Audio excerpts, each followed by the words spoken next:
আলহামদুলিল্লাহ আমাদের মাদ্রাসা পরীক্ষা এখন শেষের দিকে। লিভার কি অবস্থা তোমার পরীক্ষা? 7টা দিয়ে দিছো, পরীক্ষাগুলো কেমন তুমি দিতে পারছো? হ্যালো ভিউয়ার্স, আসসালামু আলাইকুম। কেমন আছেন সবাই? আশা করছি আপনারা সবাই ভালো আছেন এবং আমি আলহামদুলিল্লাহ অনেক ভালো আছি। সামনে কুরবানি ঈদ, প্রত্যেকটা মাদ্রাসায় কিন্তু পরীক্ষা চলতেছে এখন। আলহামদুলিল্লাহ আমাদের মাদ্রাসা পরীক্ষা এখন শেষের দিকে। এখন আমি ছাত্রদেরকে জিজ্ঞাসা করবো তাদের পরীক্ষা কিরকম তারা দিতেছে। যেহেতু এখন শেষ হয় নাই, তাদের অনুভূতি জানবো, তারা কিরকম রেজাল্ট পেতে পারে শেষ উপর আমরা একটু জানবো। লিভার কি অবস্থা তোমার পরীক্ষা? তুমি পরীক্ষা দিছো? লিভার হেফসখানা পড়তেছে। আমরা হেফসখানা যে পরীক্ষাটা এটা নিব হচ্ছে আমরা শনিবার নিব। আজকে হচ্ছে বৃহস্পতিবার, শুক্র শনিবার আমরা নিব। তাছাড়া আমাদের রবিউল আমরা এখন যাবো। রবিউল তোমার পরীক্ষার কি অবস্থা বলো?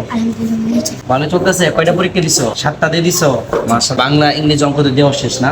পরীক্ষাতে কিরকম নাম্বার পেতে পারো? ফার্স্ট হবা? আমরা জানো হচ্ছে আমাদের আমির হামজা কাছে। আমির হামজা তোমার কি অবস্থা বলো? ভালো। কয়টা পরীক্ষা দিছো? 7টা দিছো? মাশাআল্লাহ। 7টার মধ্যে পরীক্ষাগুলো কেমন তুমি দিতে পারছো? রেজাল্ট কেমন আসতে পারে তোমার? 100 তে 100 পাইবা নাম্বার? এখন আমরা জানবো হচ্ছে আমাদের সাইমনের কাছে পরীক্ষা কয়টা দিছো? 7টা দিছো, নাম্বার কি 100 পাইবা? আমাদের কিন্তু অনেক ছাত্র আছে, এর মধ্যে আমরা কয়েকজন সামনে নিয়ে আসলাম। আপনারা তো আমাদের ছাত্রদের মুখ থেকে শুনলেন কয়টা দিয়েছে এবং কিরকম দিয়েছে এবং তারা কিরকম নাম্বার পেতে পারে, সেসব আমরা জানলাম। তাছাড়া সামনে তো ঈদ আসতেছে, ছাত্র বাড়িতে যাবে কোরবানি গুস্ত খাবে। তো যাই হোক, কথা হচ্ছে আজকের মতো ভিডিও পর্যন্তই। এরকম ভিডিও পেতে আমাদের চ্যানেলটিকে এখনো সাবস্ক্রাইব করে ফেলুন। আর যদি ফেসবুক থেকে দেখে থাকেন তাহলে ফেসবুক পেজটিকে এখনো ফলো দিয়ে দেন। ভালো থাকবেন, সুস্থ থাকবেন। আসসালামু আলাইকুম। দেখবো ইনশাআল্লাহ এরপরে কোনো ভিডিও।